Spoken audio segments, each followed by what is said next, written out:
Welcome to Swami Vivekananda institute. और Swami Vivekananda institute में आपका एक बार फिर से स्वागत है। और आज के इस वीडियो लेक्चर में हम बात करेंगे सी टेट की। सीडीपी के जो पेपर आया हुआ है आपका लास्ट एग्जाम 2023 में जो एग्जाम आया हुआ है उस पेपर का हम एनालिसिस कर रहे थे। ठीक है, उसका एक पार्ट मैं ऑलरेडी कवर कर चुकी हूँ, तो अगर आपने वो नहीं देखा है तो इससे जस्ट पहले जाकर के आप वो वाला पार्ट जरूर देखिएगा। वहां पे हमने बहुत सारे क्वेश्चन डिस्कस किए थे। Getting the point. तो आज जो हम आगे के क्वेश्चन डिस्कस करेंगे, डन, तो बने रहिएगा साथ में। सारे के सारे पेपर को एनालिसिस करना है, किस तरह के क्वेश्चन पूछे गए थे, आपको अपनी तैयारी की डायरेक्शन क्या रखनी है, कहाँ पे चीजों को लेकर के जाना है, इन सब पे डिटेल में डिस्कस करेंगे। एक बार और जब मैं वीडियो स्टार्ट करूं उससे पहले आप लोगों को याद रखना है कि अब आपके पास में सीटेट के लिए बहुत कम समय बचा है। तो आपको सीटेट को लेकर के किस तरह से आपकी अप्रोच होना चाहिए, थोड़ा सा मैं 2 से 3 मिनट में उसको डिस्कस करूंगी। उसके बाद हम क्वेश्चन पे आएंगे। Done, clear. चलिए, तो सबसे पहले अगर आप बात करेंगे ना कि मैम पढ़े क्या, कहाँ से पढ़े, कौन सी बुक रेफर करें, तो सबसे मेन बात ये होती है आपकी कि जब आप सीटेट के लिए प्रिपेयर कर रहे हैं तो अगर आप पेपर 1 के लिए प्रिपेयर कर रहे हैं तो 1st to 5th की एनसीईआरटी मोर देन सफिशिएंट है। ठीक है, और अगर आप 6th to 8th के लिए यानी कि पेपर 2 के लिए प्रिपेयर कर रहे हैं देन आपका जो पेपर होगा, मतलब जो आपकी बुक रेफरेंस होगी वो 6 to 8 की एनसीईआरटी होगी।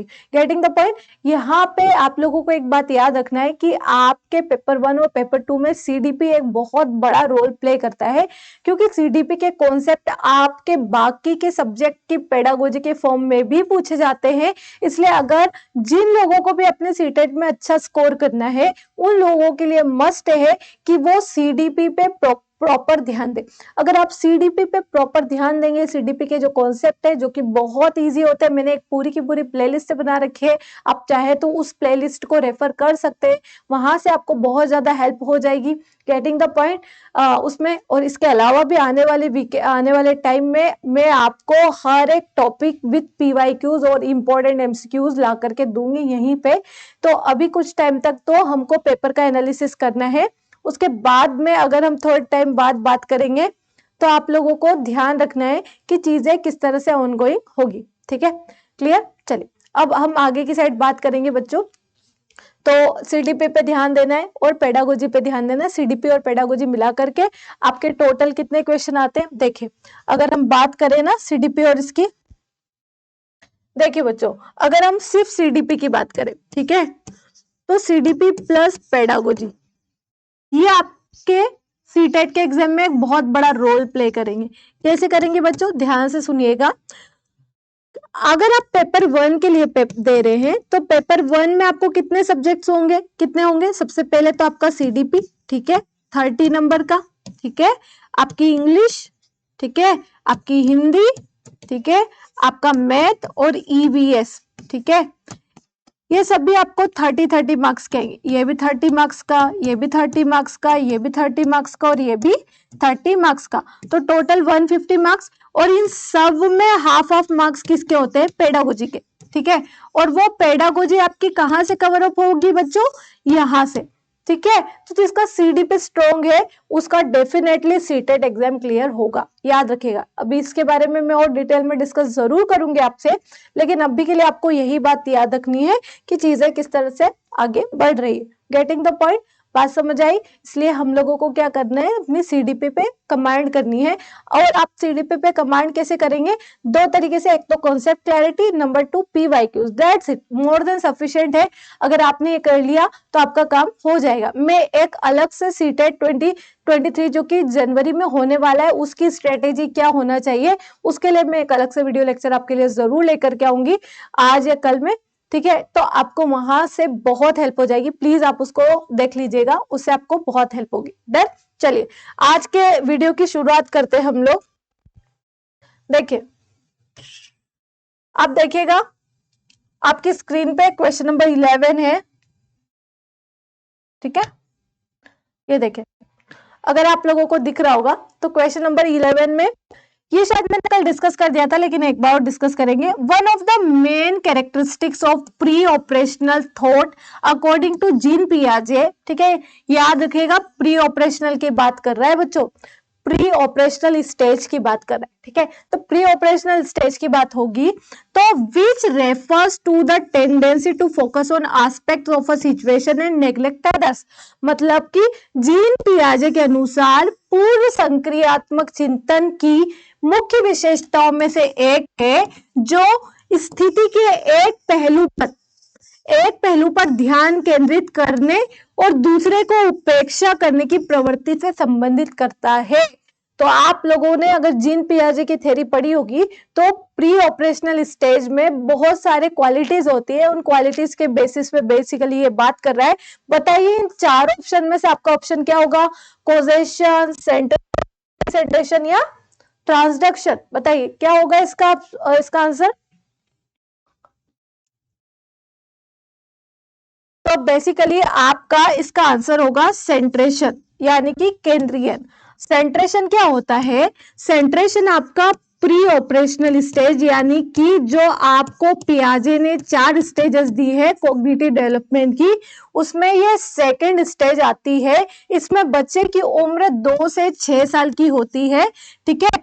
2 से 6 साल का बच्चा होता है और उसके अंदर बहुत सारी क्वालिटीज या एक तरह से बोल सकते हैं कैरेक्टरिस्टिक यहाँ पे डेवलप होते हैं। उनमें से कुछ कैरेक्टरिस्टिक होते हैं ईगोसेंट्रिज्म, ठीक है, बात समझ आ रही है? ईगोसेंट्रिज्म। एक आप याद रखिएगा सेंट्रेशन, जो कि आप क्वेश्चन अब ये होते क्या है, एक बार मैं इस पर डिस्कस जरूर करूंगी आपसे। यहाँ पे बच्चे में लैक ऑफ लॉजिक होता है, मतलब बच्चा अपना लॉजिक यूज नहीं कर सकता है, बच्चे में तर्क का अभाव होता है। तो ये कुछ कैरेक्टरिस्टिक है। अगर आप बात करें ईगोसेंट्रिज्म मतलब बच्चे की पूरी दुनिया मैं पे केंद्रित होती है, उसको अपने आप से मतलब होता है, आसपास के दूसरे लोगों के पर्सपेक्टिव से वो दुनिया को नहीं देख पाता है, ठीक है, ईगोसेंट्रिज्म। वेयर इज सेंट्रेशन क्या होता है बच्चों? सेंट्रेशन ये होता है कि बच्चा एक टाइम में एक ही चीज पर फोकस कर सकता है और बाकी की चीजों पे वो ध्यान केंद्रित नहीं कर पाता है। फॉर एग्जाम्पल, अगर बच्चा खाना खा रहा है तो उसका पूरा का पूरा फोकस खाने पर होगा और आसपास क्या हो रहा है उस पर ध्यान केंद्रित करना, उसके बारे में सोचना उसके लिए पॉसिबल नहीं होगा। इसी तरह से अगर बच्चा वीडियो गेम खेल रहा है तो उसका पूरा ध्यान उस गेम में होगा, आसपास क्या हो रहा होगा उसको नहीं पता होगा। तो ये होता है केंद्रीयन या सेंट्रेशन, जो कि प्री ऑपरेशनल स्टेज का एक बहुत महत्वपूर्ण कैरेक्टरिस्टिक है according to Jean Piaget's theory, ठीक है। अच्छा, जीन पियाजे थ्योरी में कितनी स्टेजेस दी थी वो भी थोड़ा सा डिस्कस कर लेते हैं। उन्होंने हमको कितने स्टेजेस दी थी बच्चों? एस, पी, सी और एफ, ठीक है।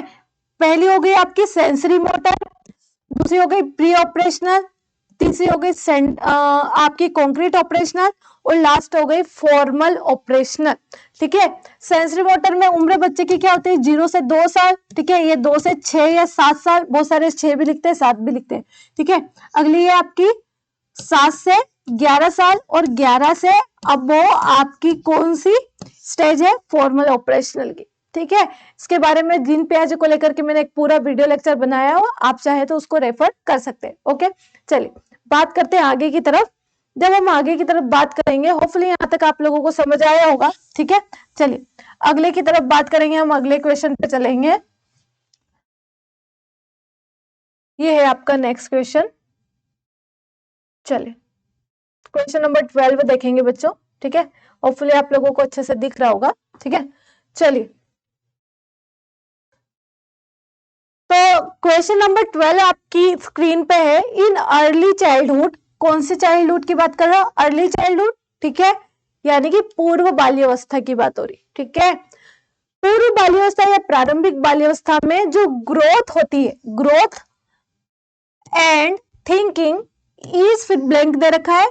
व्हाइल इन मिडिल चाइल्डहुड, दो चीजों की बात हो रही है यहाँ पे, एक तो अर्ली चाइल्डहुड की और एक बात हो रही है मिडिल चाइल्डहुड की, ठीक है। अर्ली मतलब प्रारंभिक बाल्यावस्था और एक होती है आपकी लास्ट वाली कौन सी दी है? मिडिल, यानी कि मध्य बाल्यावस्था, ठीक है। इसमें ग्रोथ और थिंकिंग के बारे में बताना है। कुल मिला के क्वेश्चन क्या पूछना चाह रहा है बच्चों? क्वेश्चन ये पूछना चाह रहा है कि जो अर्ली चाइल्डहुड है बच्चे की, उसमें बच्चे की ग्रोथ और थिंकिंग की क्या कंडीशन होती है, मिडिल चाइल्डहुड में बच्चे की ग्रोथ और थिंकिंग में क्या कंडीशन होती है, यानी कि जब बच्चा पूर्व बाल्यावस्था में है यानी कि प्रारंभिक बाल्यावस्था में है, तो प्रारंभिक बाल्यावस्था में बच्चे की सोच यानी कि विचार जो है, ये देखिए आपकी वृद्धि और बाल्य सोच, वृद्धि और सोच की क्या कंडीशन, मध्य बाल्यावस्था में भी बच्चे की सोच और एक और किस चीज में, उसकी वृद्धि में क्या स्थिति है उसके बारे में बताना है। तो अगर आप लोगों को याद हो तो अर्ली चाइल्डहुड में जब हम बात करते हैं, हमेशा याद रखिएगा कि आपकी जो ग्रोथ होती है यानी कि बच्चे की जो ग्रोथ होती है, हम लोगों ने पढ़ा है अर्ली चाइल्डहुड, मिडिल चाइल्डहुड और लेटर चाइल्डहुड। तो अर्ली चाइल्डहुड में बच्चे की ग्रोथ बहुत ज्यादा फास्ट होती है, एकदम तेजी से बच्चा बढ़ता है, ठीक है। एक तो ये होता है, और दूसरा ये है कि बच्चे की थिंकिंग कैसी होती है अर्ली चाइल्डहुड में। अर्ली चाइल्डहुड में मतलब बच्चे की उम्र ऑलमोस्ट 2 से 6 साल के आसपास की है, ठीक है। तो इस एज में बच्चा ईगो सेंट्रिक होता है, ठीक है।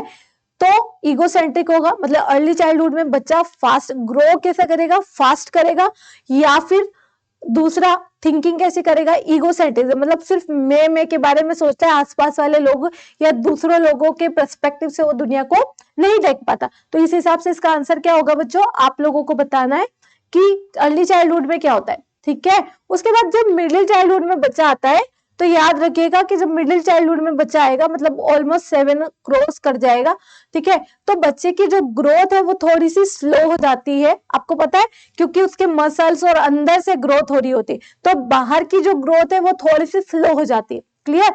और यहाँ पे बच्चे की थिंकिंग कैसी हो जाती है, अगर आप लोगों को पता हो, तो बच्चा जब थोड़ा सा मिडिल चाइल्डहुड में जाता है तो थोड़ा लॉजिकल सोचना शुरू कर देता है। गेटिंग द पॉइंट, बात समझ आ रही है। तो जितना मैंने समझाया उसके बिहाफ पे इसका आंसर कीजिए।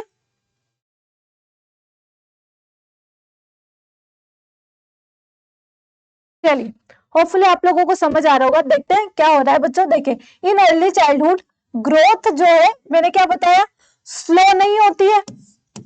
अर्ली चाइल्डहुड में ग्रोथ स्लो नहीं होती है, ठीक है, यानी कि धीमे बिल्कुल नहीं होती है। यहाँ पे भी स्लो दे रखा है, स्लो तो होती ही नहीं है। तो ये दो ऑप्शन तो आपके यहीं पे कैंसिल हो गए, ठीक है। अब बच रहे बीच के दो ऑप्शन। देखते हैं बीच के दो ऑप्शन में क्या बोल रहा है।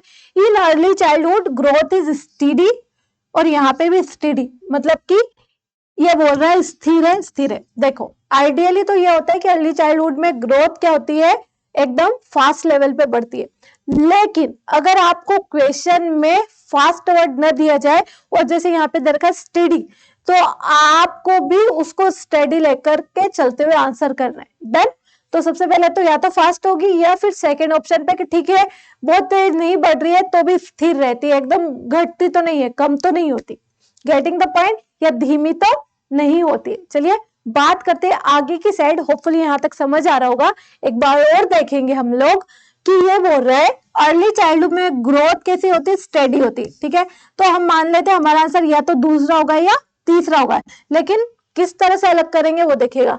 एंड थिंकिंग इज, थिंकिंग कैसे होना चाहिए, समवॉट इगोसेंट्रिक और लॉजिकल। देखो मैंने अभी क्या बताया, अर्ली चाइल्डहुड में आपकी जो थिंकिंग है यानी कि बच्चे की जो थिंकिंग है वो लॉजिकल नहीं होती है। बच्चा यहाँ पे ईगोसेंट्रिक सोचता है, मतलब ईगोसेंट्रिक सोच रहा है, मतलब आत्म केंद्रित होती है उसकी थिंकिंग, क्लियर। तो इस हिसाब से अगर देखा जाए तो आपका आंसर कौन सा हो जाएगा, दूसरा वाला। तीसरा वाला नहीं होगा क्योंकि लॉजिकल थिंकिंग अर्ली चाइल्डहुड में डेवलप नहीं होती है। डन। तो इसका आंसर हो जाएगा आपका दूसरा, कि अर्ली चाइल्डहुड में थिंकिंग ग्रोथ स्टडी है और सोच इगोसेंट्रिक है। और वहीं पे अगर मिडिल चाइल्डहुड की बात करेंगे तो ग्रोथ आपकी स्लो है लेकिन थिंकिंग आपकी कैसी हो जाती है, लॉजिकल हो जाती है। होपफुली समझ आ गया होगा। बढ़ते हैं नेक्स्ट क्वेश्चन की तरफ। अगर हम नेक्स्ट क्वेश्चन की बात करेंगे बच्चों, तो आप देखिएगा नेक्स्ट क्वेश्चन है आपका 13 वाला क्वेश्चन हम लोगों को देखना है, ठीक है। होपफुली आपको ये सही से दिख रहा होगा वीडियो में, ठीक है। 13 क्वेश्चन देखिए बच्चों। थोड़ा सा मैं इसको जूम कर देती हूँ ताकि आपको और अच्छे से दिख जाए, ठीक है। चलिए, ये है आपका क्वेश्चन 13, ठीक है। Which of the following gross motor skill. अब ग्रोस मोटर स्किल के बारे में क्वेश्चन है, ठीक है। बहुत इजी क्वेश्चन है, आप लोग अगर इसको अटेंड करेंगे तो बहुत इजीली बच जाएगा, ठीक है। चलिए, क्या बोल रहा है बच्चों, ये बोल रहा है कि ग्रोस मोटर स्किल क्या होती है। ठीक है। अगर मैं थोड़ा सा आपको टॉपिक का इशारा दे देती हूँ ताकि आपको आंसर करने में इजी रहे। आपको पता है ग्रॉस मोटर स्किल किसका पार्ट है? अगर आप लोगों को थोड़ा सा याद है तो हम लोग मैं कहाँ पे लिखूं, यहाँ पे लिखते हैं, ठीक है। देखिए, आप लोगों को अगर याद हो तो जो हम डेवलपमेंट पढ़ते हैं, डेवलपमेंट में एक डेवलपमेंट होता है आपका फिजिकल डेवलपमेंट, ठीक है, शारीरिक विकास। अब जब फिजिकल डेवलपमेंट की बात करते हैं तो उसमें एक डेवलपमेंट आता है मोटर डेवलपमेंट। कौन सा डेवलपमेंट आता है बच्चों? मोटर डेवलपमेंट आता है ना। तो जो मोटर डेवलपमेंट होता है उसके दो प्रकार होते हैं। मोटर डेवलपमेंट मतलब कि आपकी मूवमेंट से रिलेटेड डेवलपमेंट, मतलब कि गतिक विकास जो होता है आपका, जैसे हाथ को चलाना, पैर को चलाना, मूवमेंट से रिलेटेड जो डेवलपमेंट होता है, यानी कि गति से संबंधित जो विकास होता है, आपकी शारीरिक गति से संबंधित विकास, उसको मोटर डेवलपमेंट कहते हैं। और ये दो प्रकार के होते हैं। नंबर 1 आप लोगों को याद रखना है। नंबर 1 कौन सा होता है? Gross motor development. हिंदी में इसको क्या बोलते हैं? गतिक विकास, ठीक है। ये शारीरिक विकास, ये गतिक विकास। ग्रॉस मोटर डेवलपमेंट यानी कि स्थूल मोटर डेवलपमेंट, ठीक है। और यह होता है एक और आपका फाइन मोटर डेवलपमेंट, ठीक है। अब ग्रॉस मोटर को हिंदी में क्या बोलते हैं? स्थूल गतिक विकास। और इसको बोलते हैं आपका सूक्ष्म गतिक विकास। सूक्ष्म गतिक विकास। क्या आप लोगों को बात समझ आई? ठीक है, अगर आप लोगों को मेरी बात समझ आई हो तो आगे एक और बात समझिएगा कि जब हम ग्रॉस मोटर डेवलपमेंट की बात करते हैं तो ग्रॉस मोटर डेवलपमेंट आपका वो डेवलपमेंट होता है जब आप अपने शरीर की बड़ी मांसपेशियों का यूज करते हैं। बड़ी मांसपेशियों के जैसे आर्म की, जैसे आप बॉलिंग कर रहे हो ना, तो ये पूरी आर्म आपकी यूज होती है। तो आप आर्म्स की जो मांसपेशियां है या मसल्स है उनका यूज करके कुछ मूवमेंट कर रहे हो, आप चल रहे हो, दौड़ रहे हो, भाग रहे हो, तो उसमें आपकी जो मेजर यानी कि मेजर मसल्स जो कि बड़ी है वो सब यूज आती है। तो ये वाला जो डेवलपमेंट है आपका ग्रॉस मोटर डेवलपमेंट होगा। अगर आप स्विमिंग कर रहे हैं, ठीक है, स्विमिंग में भी आप पूरी ये वाली आर्म्स यूज कर रहे हैं ना, तो ये भी आपका किस में आएगा? ग्रॉस मोटर डेवलपमेंट में। वेयर जब फाइन मोटर डेवलपमेंट की बात करते हैं तो हम कंपैरेटिवली छोटी मसल्स का यूज करते हैं। जैसे आप लिख रहे हो तो लिखने में आप कौन सी मसल्स का यूज कर रहे हो? ठीक है, आप अपनी हाथ की फिंगर्स की मसल्स का यूज कर रहे हो, ठीक है, ये स्मॉल मसल्स है। इसी तरह से आपकी पलक के झपक रही है तो यहाँ की जो मांसपेशियां है आपकी, वो आपकी फाइन मोटर डेवलपमेंट में आएगी। इसके अलावा और क्या हो जाएगा? इसके अलावा जब आप बोल रहे हो तो यहाँ की जो मसल्स वर्क कर रही है आपकी, ठीक है, ये भी आपकी क्या हो जाएगी? फाइन मोटर डेवलपमेंट का पार्ट होगी। तो होपफुली आप लोगों को मेरी बात समझ आई होगी। अब अगर आपको कॉन्सेप्ट समझ आया हो तो उसके बिहाफ पे इस क्वेश्चन का आंसर कीजिए। बताइए आपके हिसाब से इसका आंसर क्या होगा? थोड़ा सा इसको क्लीन कर देती हूँ ताकि आप लोगों को समझ आ जाए, ठीक है। चलिए, वेरी गुड। तो इसका आंसर क्या होगा आपका? नीटिंग नहीं होगा, बुनाई करना नहीं होगा। ये आपका कौन सा डेवलपमेंट होगा? फाइन मोटर डेवलपमेंट, ठीक है। Cutting along the outline of circle, एक आप सर्कल है उसको बारीकी से इस तरह से काट रहे कैंची चला करके, तो डेफिनेटली ये भी आपका कौन सा डेवलपमेंट होगा? फाइन होगा। ये हमारे क्वेश्चन का आंसर नहीं है। Cutting along the outline of a big rectangle, definitely ये भी आपका फाइन का एग्जांपल होगा, फाइन मोटर डेवलपमेंट का। तो जो आपका ग्रॉस मोटर डेवलपमेंट का आंसर है वो सिर्फ स्विमिंग है, यानी कि तैरना। जब आप तैरते हो ना इस तरीके से, तो आप अपनी लार्ज मसल्स का यूज कर रहे हो। इट मीन्स कि यहाँ पे जो आंसर होगा स्विमिंग होगा। चलिए आगे के क्वेश्चन पे चलेंगे बच्चों। तो आगे का क्वेश्चन हम लोगों को अगर देखना है तो हमको चलना पड़ेगा आगे। चलिए, क्या दिक्कत है भाई? चलो, ये आपका 14 क्वेश्चन है। चलिए बताइए, बहुत प्यारा सा क्वेश्चन है। डन, चलिए चलो बताइए। क्वेश्चन है आपका, physical growth and development follow and principle of development, यानी कि जो भौतिक वृद्धि है आपकी, भौतिक वृद्धि और विकास जो है वो विकास के और सिद्धांतों का पालन करते हैं। काफी इजी क्वेश्चन है, फिजिकल डेवलपमेंट पे क्वेश्चन है। बहुत बार हम लोग इसको पढ़ते हैं, ठीक है। डरना नहीं है, घबराना नहीं है, आसान सा है। ऑप्शंस को ध्यान से देखेंगे और आंसर कर देंगे, ठीक है। चलिए देखते हैं ऑप्शन क्या क्या दे रखे। तो आप लोगों का ऑप्शन दे रखा है नंबर 1 इंटीग्रेशन, यानी कि सिंपल टू कॉम्प्लेक्स, और दूसरा है डिफरेंशिएशन, यानी कि कॉम्प्लेक्स टू सिंपल। बात कौन सी डेवलपमेंट की हो रही है बच्चों? याद रखना, फिजिकल ग्रोथ और डेवलपमेंट की। मतलब आपको क्लियरली दे रखा है शारीरिक विकास की बात हो रही, ठीक है। अब ये जो बोल रहा है सिंपल टू कॉम्प्लेक्स या कॉम्प्लेक्स टू सिंपल, ये वाली चीजें आपकी फिजिकल डेवलपमेंट में फॉलो नहीं होती है, ठीक है। तो नंबर 1 आंसर आपका नहीं होगा। नंबर 2 पे अभी बात करते हैं। नंबर 3 भी नहीं होगा, simple to complex, complex to simple, ये नहीं होता है। ये सब आपके कौन से डेवलपमेंट के पार्ट है? एब्स्ट्रैक्शन लेवल पे जब आप डेवलपमेंट करते हो, लॉजिकल लेवल पे जब आप डेवलपमेंट करते हो, यानी कि जब आपका आईक्यू लेवल पे डेवलपमेंट होता है, कॉग्निटिव डेवलपमेंट, तब इन सब चीजों की बात करते हैं। तो अभी तो हमारा ये वाला आंसर भी नहीं होगा। डन। अब बच रहे 2 ऑप्शन, उन पर ध्यान दीजिए। आप बताइए क्या हो सकता है? ठीक है, फिजिकल ग्रोथ मतलब कि पहले आपके शरीर की वृद्धि और फिर उसका विकास जो है, क्या वो ये है प्रोक्सिमोडिस्टल और सेफेलोकॉर्डल पहले ये होता है, या सेफेलोकॉर्डल पहले होता है फिर प्रोक्सिमोडिस्टल होता है? बताइए क्या होगा यहाँ पे।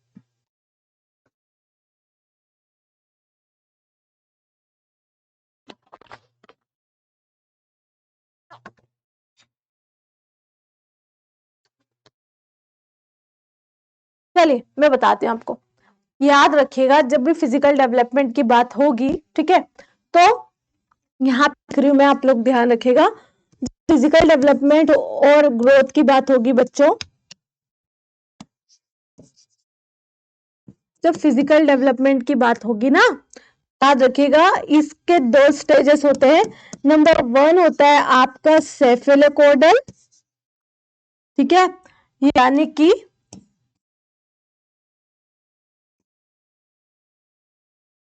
सेफेलोकॉर्डल, इसको हिंदी में क्या बोलते हैं आपका शीर्षगामी, और दूसरा होता है आपका प्रोक्सिमोडिस्टल।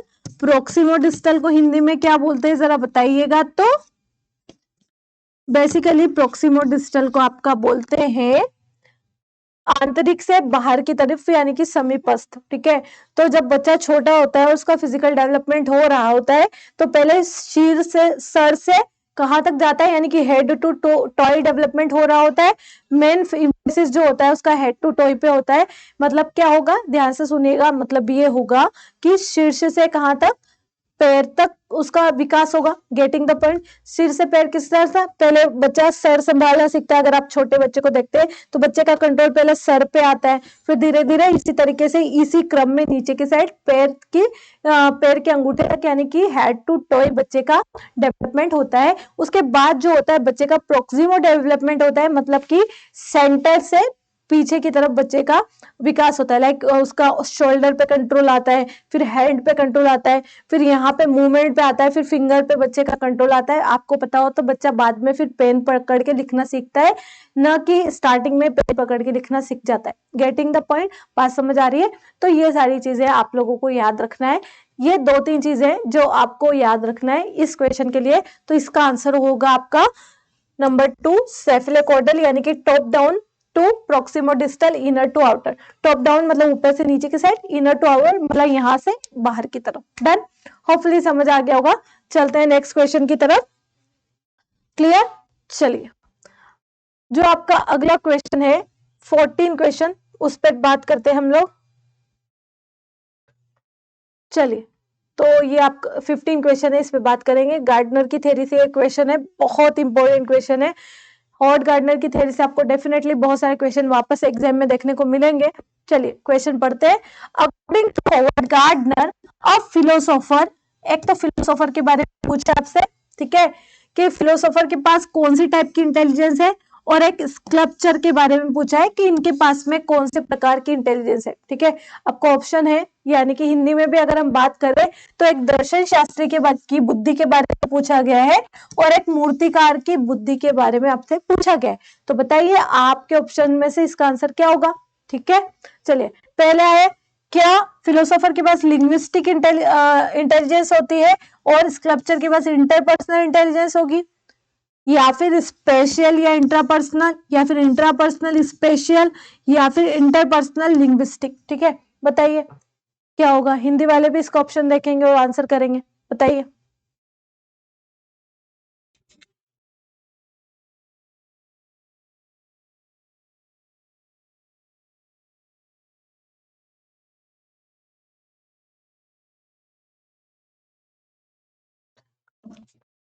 चलिए, होपफुली आप लोगों को इसका आंसर पता चला होगा। ठीक है, इसका आंसर है आपका देखो, अगर हम होवर्ड गार्डनर की थ्योरी की बात करें तो होवर्ड गार्डनर ने मल्टीपल इंटेलिजेंस की थ्योरी दी थी। मल्टीपल इंटेलिजेंस की थ्योरी में उन्होंने बताया था कि जो बुद्धि है वो बस एक प्रकार की नहीं होती है, उसके बहुत सारे प्रकार है। उन्होंने कितने 8 प्रकार की बुद्धि दी है। ठीक है, वैसे तो अभी आज के डेट में 10 है, लेकिन आपको मेजरली 7 या 8 ही याद रखनी है। ठीक है, क्लियर बात समझ आए? तो उसमें कौन से प्रकार के व्यक्ति में किस प्रकार की इंटेलिजेंस होती है उन्होंने बहुत अच्छे से बताया। डन। चलिए, अगर हम बात करें होवर्ड गार्डनर की थ्योरी के हिसाब से, फिलोसोफर जो होते हैं, फिलोसोफर जो है वो अपनी थॉट के को लेकर के बहुत ज्यादा क्लियर होते हैं। ठीक है, उनकी थिंकिंग और अपने बारे में, खुद को लेकर के, अपने विचारों के बारे में जो फिलोसोफर होते हैं वो बहुत ज्यादा अच्छे से क्लियर होते हैं। Getting the point? बात समझ आए आप लोगों को?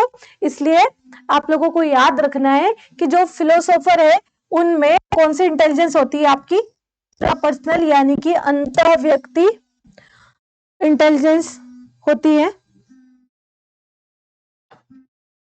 ठीक है, और इसी तरह से अगर बात करें स्कल्पचर यानी कि जो मूर्तिकार होते हैं उनमें किस प्रकार की इंटेलिजेंस होती है? स्पेशल इंटेलिजेंस, यानी कि दिक्स्थान बुद्धि। अब ये क्या होते हैं सुनिएगा। देखो, फिलोसोफर जिनमें विचारों को लेकर, अपने आप को लेकर के बहुत ज्यादा इंटेलिजेंस होती है, समझ होती है, तो वो हो जाएगा आपका इंट्रापर्सनल। इंट्रापर्सनल मतलब खुद के बारे में बहुत अच्छे से क्लैरिटी होना, खुद के विचारों को लेकर के बहुत अच्छे से क्लैरिटी होना। तो ऐसे लोगों में जो इंटेलिजेंस होती है वो इंट्रापर्सनल इंटेलिजेंस होती है। और ऐसे लोग जो जिनको दूरियों को लेकर के, दिशाओं को लेकर के, स्पेस को लेकर के बहुत अच्छी अंडरस्टैंडिंग होती है, लाइक स्कल्पचर हो गए, आपके आर्टिस्ट हो गए, पेंटिंग जो करते हैं वो लोग हो गए, जो है ना ड्राइंग करते हैं वो लोग हो गए, जो डेकोरेटिंग करते हैं वो लोग हो गए, जिनको ऑब्जेक्ट के प्लेस को लेकर के बहुत अच्छे से नॉलेज होती है। ऐसे लोगों में जो इंटेलिजेंस होती है वो स्पेशल इंटेलिजेंस होती है। लाइक आपका पायलट हो गए, पायलट को भी डायरेक्शंस की और इनकी बहुत अच्छी नॉलेज होती है। तो ये सब लोगों में जो इंटेलिजेंस होती है बेसिकली वो होती है आपकी स्पेशल इंटेलिजेंस। ठीक है, होपफुली आप लोगों को मेरी बात समझ आ रही होगी कि मैं आपको बताना क्या चाह रही हूँ। आप मुझे नीचे कमेंट सेक्शन में बताइएगा कि इंट्रापर्सनल इंटेलिजेंस और किस टाइप के लोगों में हो सकती है, और आपकी स्पेशल इंटेलिजेंस और किस टाइप के लोगों में हो सकती है, थोड़ा और बताएं।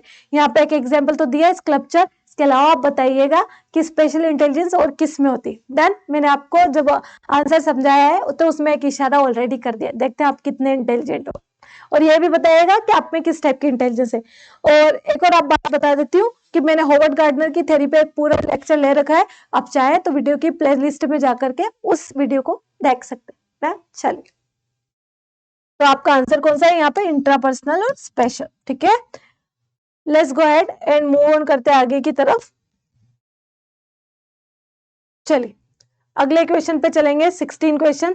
बताइए, क्वेश्चन नंबर है आपका एक्सपीरियंशियल लर्निंग स्ट्रेसेस ऑन। ठीक है, यानी कि जो आपका अनुभवात्मक अधिगम है वो किस पर बल देता है? अनुभवात्मक यानी कि जो आप एक्सपीरियंस करके जो सीखते हो उसके लिए बात कर रहे हैं। ठीक है, क्लियर? चलिए बताइए इसका क्या होगा। ऑप्शन क्या क्या दे रखे हैं आपको? कंट्रोल ऑफ टीचर और द लर्निंग ऑफ चिल्ड्रन, मतलब कि बच्चों के अधिगम पर शिक्षक के नियंत्रण पर। ठीक है भाई, बच्चों के अधिगम पे अगर शिक्षक पूरा पूरा कंट्रोल करेंगे तो उसको एक्सपीरियंशियल लर्निंग कैसे कहेंगे बच्चों की? ठीक है, तो पहला ऑप्शन तो नहीं होना चाहिए, नहीं होना चाहिए ना।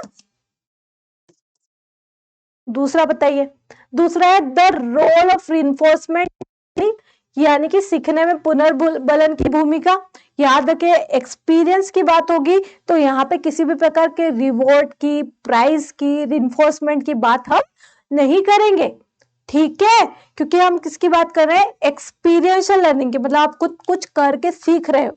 ठीक है, तो यहाँ पे डेफिनेटली आपका ये वाला ऑप्शन भी नहीं आएगा। ठीक है, हाँ, अब बात करेंगे चौथे ऑप्शन की, learning as a product rather than a process, यानी कि एक प्रक्रिया के बजाय अधिगम को एक उत्पाद के रूप में देखना। भाई, लर्निंग को आप प्रोडक्ट के रूप में कैसे देख सकते हो? लर्निंग तो एक प्रोसेस होती है ना, एक प्रक्रिया है जिसके माध्यम से आप नॉलेज को क्या करते हो? इंटीग्रेट करते हो, लेते हो, टेक करते हो। तो how is it possible that you can call learning as a product? ठीक है, तो learning is not a product, it is a process. Then definitely आपका ऑप्शन नंबर 4 भी नहीं होगा। जो है वो उत्पाद नहीं है, वो एक प्रक्रिया है। ठीक है, चलिए लास्ट है आपका इंपॉर्टेंस ऑफ क्रिटिकल रिफ्लेक्शन, यानी कि आलोचनात्मक प्रतिबिंबन के। तो ये आपका सही ऑप्शन हो जाएगा। डेफिनेटली आप रिफ्लेक्ट करते हो, जो आप कुछ काम करते हो, काम करते हुए आप कुछ अच्छा करोगे, कुछ बुरा करोगे, और फिर आप उसके बारे में सोचोगे, विचार करोगे दोबारा से, जो कुछ किया आपको समझ आएगा कि ये अच्छा किया, यहाँ पे गलतियां की, और नेक्स्ट टाइम आप उस गलतियों को क्या करोगे, सुधार, इंप्रूवमेंट करोगे। Getting the point? तो आप क्या कर रहे हो, बेसिकली आप रिफ्लेक्ट कर रहे हो अपनी की हुई चीजों का। तो एक्सपीरियंशियल लर्निंग जो है वो डेफिनेटली क्रिटिकल रिफ्लेक्शन की तरफ इशारा करती है। तो इसका आंसर आपका कौन सा ऑप्शन होगा? आपका ऑप्शन हो जाएगा नंबर 3। देन आलोचनात्मक प्रतिबिंबन के महत्व पर होपफुली बात समझ आ गई होगी। चलते हैं नेक्स्ट क्वेश्चन की तरफ। अगला क्वेश्चन जो है आपका आपकी स्क्रीन पे देखेगा, ये है आपका 17 क्वेश्चन नंबर 17। बात करेंगे इस क्वेश्चन की। बताइए, क्वेश्चन पढ़िए और आंसर कीजिएगा इसका। होपफुली आपको स्क्रीन सही से दिख रही होगी अच्छे से।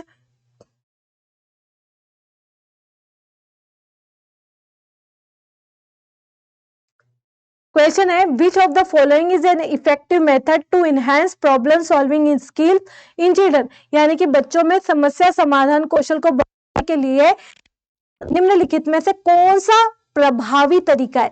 ठीक है, तो प्रभावी तरीका है उसके बारे में बात करेंगे।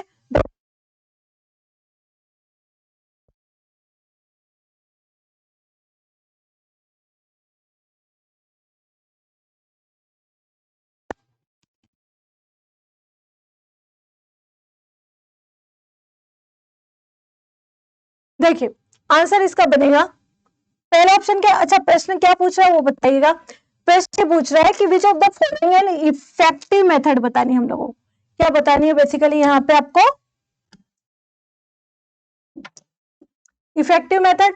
तो इफेक्टिव मेथड की बात कर रहा है, ठीक है, to enhance problem solving skill, मतलब कि बच्चों के अंदर प्रॉब्लम सॉल्विंग स्किल जो है उसको किस तरीके से बढ़ाया जा सकता है, उसका आंसर करना। डन, चलिए पहला ऑप्शन आपको दे रखा है, discouraging independent thinking and focusing on declarative knowledge, यानी कि जो स्वतंत्र चिंतन करते हैं बच्चों उत्साहित करना और घोषणात्मक ज्ञान पर ध्यान केंद्रित करना। मतलब बच्चों को सिर्फ जो आपने रटाया जो आपने पढ़ा है पपेट की तरह, उसको उस नॉलेज पे ध्यान दिलवाना, और जो बच्चा खुद से सोचने की जो एबिलिटी है, इंडिपेंडेंट रूप से जो बच्चा सोच सकता है, उसको क्या करना है, आपको डिक्रीज करना है। ठीक है, या आप उसको डिस्करेज कर रहे हो सोचने के लिए। तो बेसिकली ये तो यहीं पे गलत हो जाएगा कि भाई आप बच्चे को डिस्करेज कैसे कर सकते हो इंडिपेंडेंट थिंकिंग के लिए। तो डिस्करेजिंग इंडिपेंडेंट थिंकिंग, यहीं पे ये क्वेश्चन क्या हो, ये आंसर क्या होगा, ये ऑप्शन गलत हो, ये हो ही नहीं सकता। सीटेट के क्वेश्चन में जब आप आंसर करो ना, तो सबसे आंसर करने का सबसे बेस्ट तरीका है कि जो सबसे पॉजिटिव आंसर है ना, जब सिचुएशन बेस्ड का अगर कोई क्वेश्चन आया और उसका आंसर करना है, तो जो सबसे सूटेबल आंसर है, कि जो सबसे ज्यादा सही लग रहा है, जो सबसे ज्यादा सही बात कर रहा है, आपको उस पर टिक कर देना है। बच्चों के पर्सपेक्टिव से कौन सा ऑप्शन सबसे ज्यादा अच्छी बात कर रहा है, सबसे ज्यादा सही बात कर रहा है, वो आपका राइट आंसर होगा। डन, चलिए अब अगर हम इसके दूसरे ऑप्शन की बात करें, तो इसमें दे रखा है encouraging them to avoid difficult problem. भाई अगर डिफिकल्ट प्रॉब्लम से भागेगा तो फिर प्रॉब्लम सॉल्विंग स्किल कैसे डेवलप होगी? ठीक है, तो भाई ये तो आंसर नहीं हो सकता। प्रॉब्लम को अवॉइड थोड़ी ना करना है, प्रॉब्लम को तो फेस करना है, तभी तो प्रॉब्लम सॉल्व होगी ना। डन, चलिए अगला है providing them with readymade solutions to problem. अरे भाई रेडीमेड सॉल्यूशन दे दिया आपने, मतलब कि उन्हें पहले से तैयार समाधान को उपलब्ध करा दिया, तो बच्चा सोचेगा क्यों? अगर बच्चे को कोई प्रॉब्लम है और आपने डायरेक्ट सॉल्यूशन ही बता दिया, तो बच्चा प्रॉब्लम के बारे में और उसके सॉल्यूशन के बारे में क्यों सोचेगा? बच्चे की प्रॉब्लम तो बिना सोचे और बिना समझे ही सॉल्व हो गई। तो ये ऑप्शन भी आपका नहीं होगा। ठीक है, लास्ट वो giving them the opportunities to brainstorm and make intuitive guesses, यानी कि उन्हें बुद्धिमंथन और सहज अनुमान लगाने के लिए अवसर देना। तो ये ऑप्शन आपका सही होगा, क्योंकि अगर कोई प्रॉब्लम है, आपने बच्चों को कोई प्रॉब्लम बताई है, तो आप बच्चों को बोलेंगे ना कि बच्चों सोचिए, इसका क्या दिमाग लगाइए, थोड़ा सोचिए इसका क्या सोल्यूशन हो सकता है। तो जब आप बच्चों को अपॉर्चुनिटी देंगे सोचने के लिए, उनको इंकरेज करेंगे सोचने के लिए कि यह समस्या है, इसका समाधान आपको खोजना है, बताइए क्या क्या समाधान हो सकते हैं, तो फिर बच्चा क्या करेगा, बच्चा उस समस्या के समाधान के बारे में सोचेगा, अपना दिमाग लगाएगा, विचार करेगा, ब्रेनस्टॉर्मिंग करेगा डेफिनेटली। तो इसका आंसर जो है वो आपका क्या हो जाएगा, फोर्थ। डन, बात समझ आ गई। चलिए अगले क्वेश्चन की तरफ हम बढ़ेंगे, जो कि है आपका,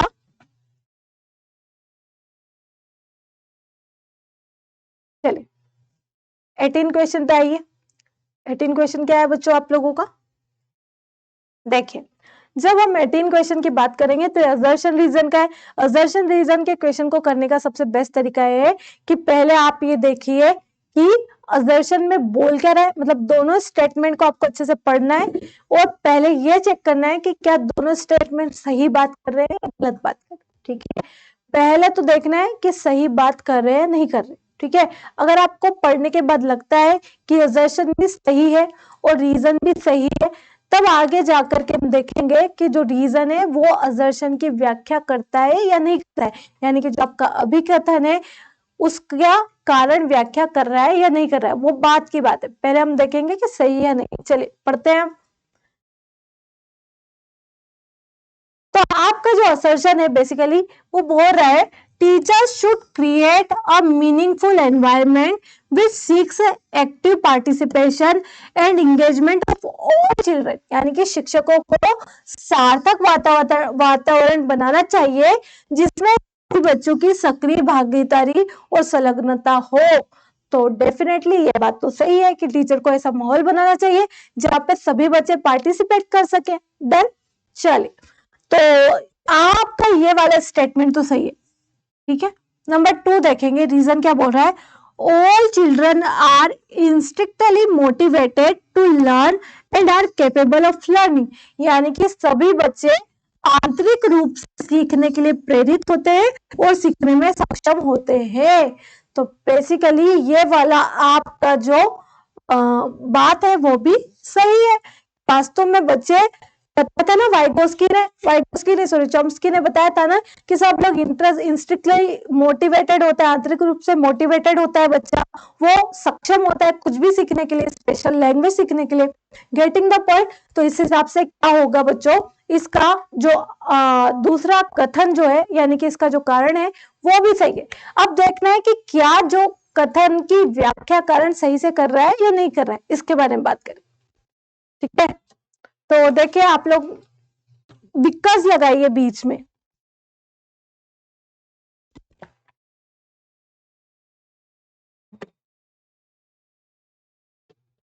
बिकॉज लगाइए और आंसर देखिए, तो आप लोगों का आंसर बनेगा। ठीक है, चलिए तो अगर आप बिकॉज लगा के देखोगे, teacher should create a meaningful environment which seeks active participation and engagement of all children because लगा, because all children are intrinsically motivated to learn and are capable of learning।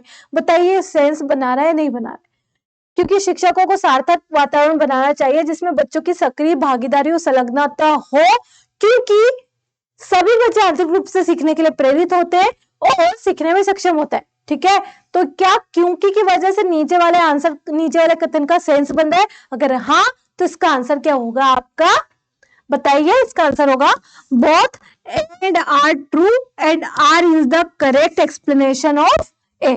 तो इसका आंसर आपका क्या हो जाएगा, दूसरा। चलिए अगले क्वेश्चन की तरफ बढ़ेंगे। अगला क्वेश्चन जो है आपका, उस पर विचार करेंगे। विच of the following process, 19 question है ये, विच of the following process does not contribute, याद रखिएगा डज नॉट दे रखा है, क्या दे रखा है, ये देखो, क्लियर, योगदान नहीं देती है पे बताना, बताइए क्या क्या होगा इसका आंसर। क्या ये ऑर्गेनाइजेशन है, क्या ये कैटेगराइजेशन है, कंसेप्चुअलाइजेशन है या डिकॉन्टेक्चुअलाइजेशन? बताइए। हिंदी में बात करें, संगठन, वर्गीकरण, वैचारिकता, गैर प्रासंगिकरण। बताइए क्या होगा। निम्नलिखित में से कौन सी प्रक्रिया अधिगम के दौरान योगदान नहीं देती है? लर्निंग में कौन योगदान नहीं देता? देखिए, बात करेंगे सबसे पहले ऑर्गेनाइजेशन। ठीक है, ऑर्गेनाइजेशन करना मतलब चीजों को इकट्ठा करके समझना, तो बिल्कुल ऑर्गेनाइजेशन तो होना चाहिए।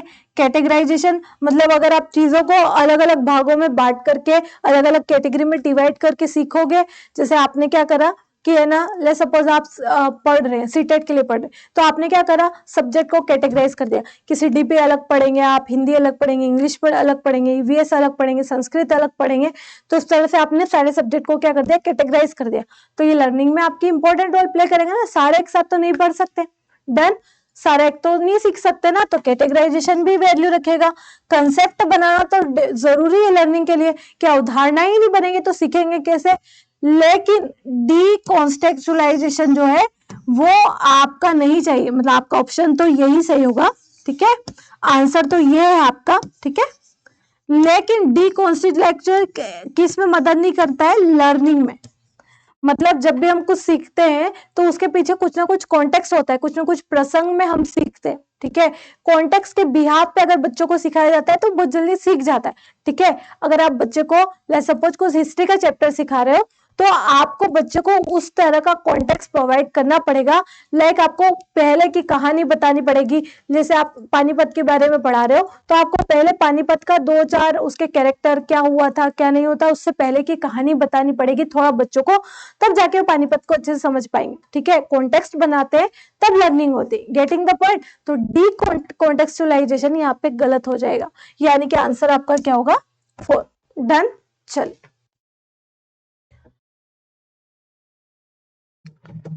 ठीक है। तो इसके आगे के क्वेश्चन हम कल के वीडियो लेक्चर में डिस्कस करेंगे। तो thank you so much for watching, बने रहिएगा ताकि हम नेक्स्ट वीडियो लेक्चर में इसकी और अच्छे से बात कर सके। Thank you so much for watching, keep learning. बंद कर दो उसको।